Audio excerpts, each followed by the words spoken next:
Guitar frets, different sizes explained.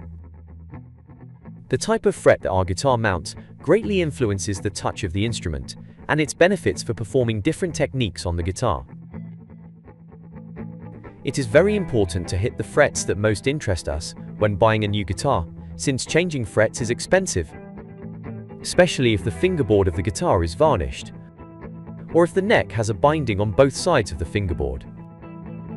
If you are wondering what the use of binding is, I will tell you that apart from the fact that it costs more to change frets, it also provides a decorative touch and also has a protective function against light blows by strengthening the edges of the guitar.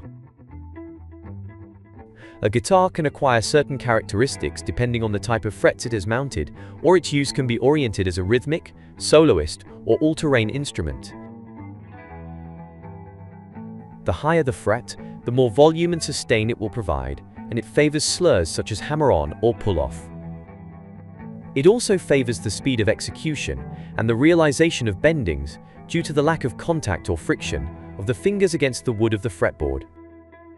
Another advantage of high frets is that obviously its durability increases compared to another type of lower and narrower fret. Consequently, we will be able to level a high fret more times than a lower one, before definitively changing them if necessary. A high and thin fret is detrimental when it comes to sliding the fingers. For this reason, the high frets are usually also wider to facilitate sliding. Something to keep in mind with the high frets is to know how to moderate the pulsation of the strings so that the notes do not sound out of tune due to an overly energetic pulsation. On the other hand, the low and narrow frets favor the sliding of the fingers, facilitate the placement of chords, and the tuning of the notes is optimized when pressed, since the wood of the fingerboard will act as a stop when pressing. For these reasons, this type of fret is more commonly used on rhythm guitars. The sliding of the fingers is impaired when the fret loses its roundness due to wear.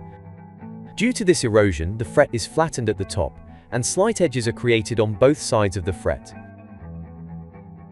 This problem will be solved with a simple crowning of the frets, so that they recover their rounded shape again. In the description and the cards I leave you a link where this topic is discussed. At first, low and narrow frets were usually installed on electric guitars, since they tried to favor performance as a rhythmic instrument such as Rickenbacker guitars. Precisely, Rickenbacker is one of the few brands that continues to mount low and narrow frets on its guitars.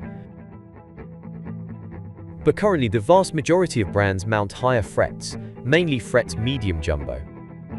This type of fret is in a balanced area that increases the versatility of the instrument.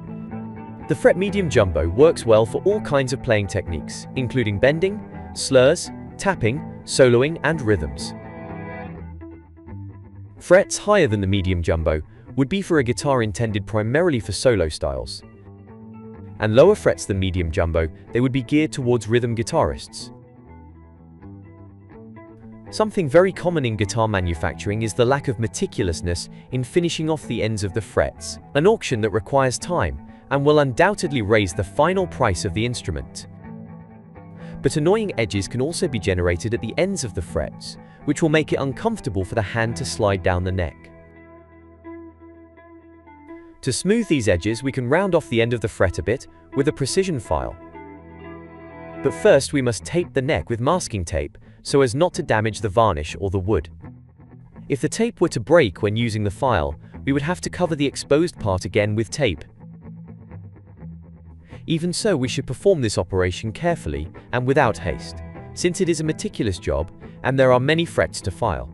So patience will be our ally to be able to do an optimal job.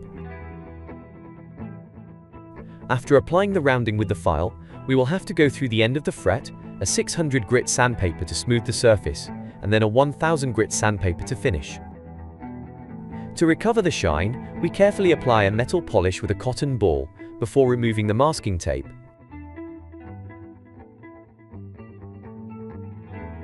For the total absence of contact of the fingers with the fretboard, we have the scalloped fretboards, with a concavity to move the wood away from the guitar strings.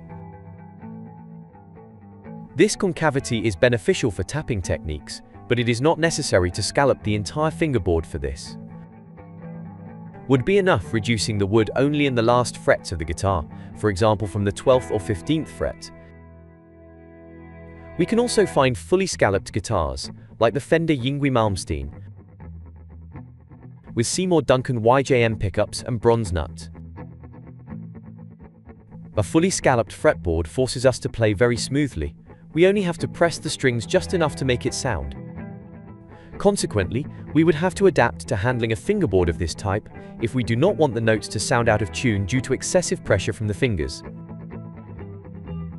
But in reality, what makes us fast is the softness in the pulsation of the notes of the fingerboard, even more than the scalloped. We can be very fast on unscalloped tuning forks if we maintain a very subtle pulsation of the notes. Don't expect to pick up a scalloped guitar and just fly, because at first you'll notice the strange neck and will need some time to get used to it. Scalloped is also beneficial when bending string at the top of the neck, but things get complicated when it comes to placing chords with ease. If we have several guitars, we can send one to scallop. Or try to do it yourself with curved files, rounded blocks with sandpaper, and a large dose of patience. Because if not, we may have a failure.